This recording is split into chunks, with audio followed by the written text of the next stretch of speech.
low ground that are attacking you have a 50% chance of missing. So with fewer units, you can defend against bigger armies and still be cost effective. So it's pretty cool. I like that.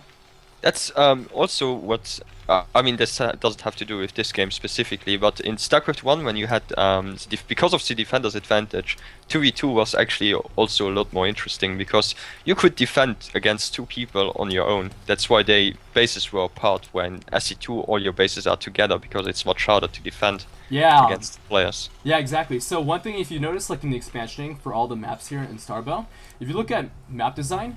Once you get more and more bases, it becomes really hard to defend your bases because you have to defend so many different chokes.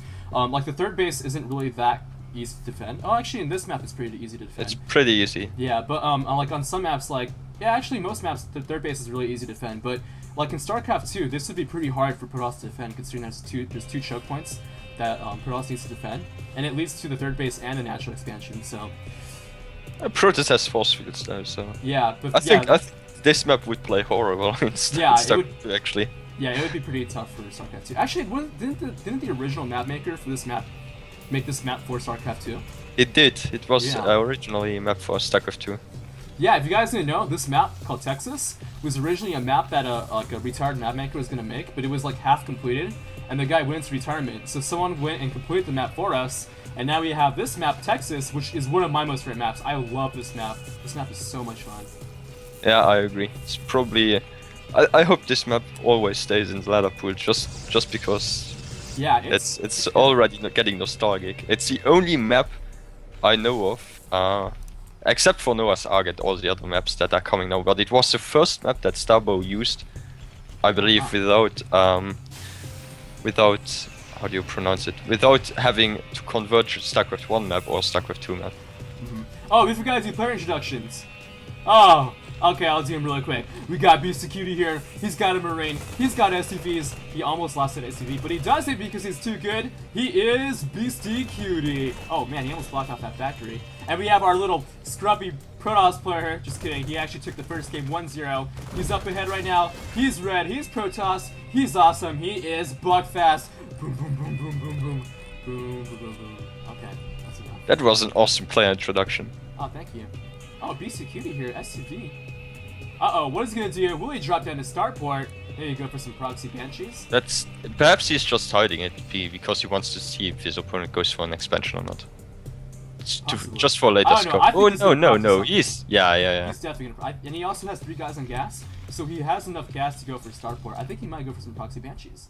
I think he might just do that's banshees in StarCraft in Starbow pretty much works the same as they do in StarCraft 2, except you don't have to research Cloak, which sounds now really overpowered when I say it like that.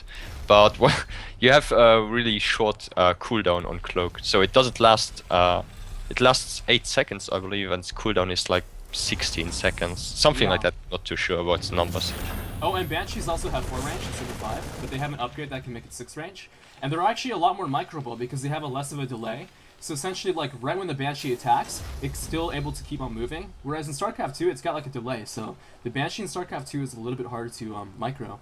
And we do have 4 Marines here. I think Buckfast could definitely engage that. Oh, no, he doesn't have it yet.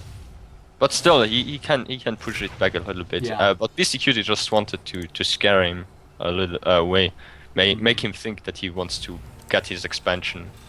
Where we see Starport tackle up. It's going to be Banshees most likely. Oh yeah, in case you guys are wondering, we don't actually have like in this game there's no reactors because we found out that it was just kind of overpowered because Terran has an ability called Overcharge, which is basically like a chrono boost, but it only works on production buildings. And it only helps you create units faster. It also helps you move lifted buildings. Like lifted buildings will actually move faster, but you know we don't actually see that used that often. And then we have Buckfast here, gonna try to push on, take down that bunker, but that bunker. Oh, I really like this actually because I think Buckfast thinks that this is an expansion build. Yeah, he thinks he's going for an expansion. He tries to get his expansion up, and he puts on more Dragoons. He thinks this pressure is actually working, but he doesn't have any Dragoons at all. Each tank doesn't get it, loses a Zealot, and almost loses another Dragoon because of that. Yeah, but I think he sees that nothing's there. He does have 1 Banshee out. He doesn't seem to go yet into this. Oh, Beasty! Uh-oh! Going for another expansion. The question is, are there any observers? Buckfast is going. No observers? No observatory whatsoever. He's of 1 gate production. Yeah, that's really gonna hurt. All his dragoons are back at home. So, like Kalevi here mentioned, Banshees have like a really temporary cloak that operates as a cooldown and only lasts for like a few seconds. Not like it was in StarCraft 2. I think you guys will probably like the design. I mean, I really like it, so hopefully you guys like it too. But here we go! We got Banshees here moving into the base. Oh, wow, they are just going to annihilate this mineral line. 1 probe goes down, 2, 3. No, not 3. No, 3. 4. Down 3. And now he 5. cloaks. They could perhaps even engage this Dragoon directly, but now there's the second Dragoon now. He has to be... Banshees are still really fragile. That really hurts. 13 kills so far. Buckfast way behind the food count. He's gonna snipe off that Dragoon that was initially hurt in the initial moments. Good pickoffs. Oh my god, Banshees, man. I love Banshees. Oh, did I ever tell you about how much I love the Banshee? No, you didn't. You said you loved the Viking. I love the Viking too, but now that the Viking got a little bit nerfed, it's not as fun. This is one Banshee. We lose. Oh, Cloak does get out of there. Oh, big push moving in. Oh, this is actually really smart because he noticed that he killed 2 Dragoons practically for free.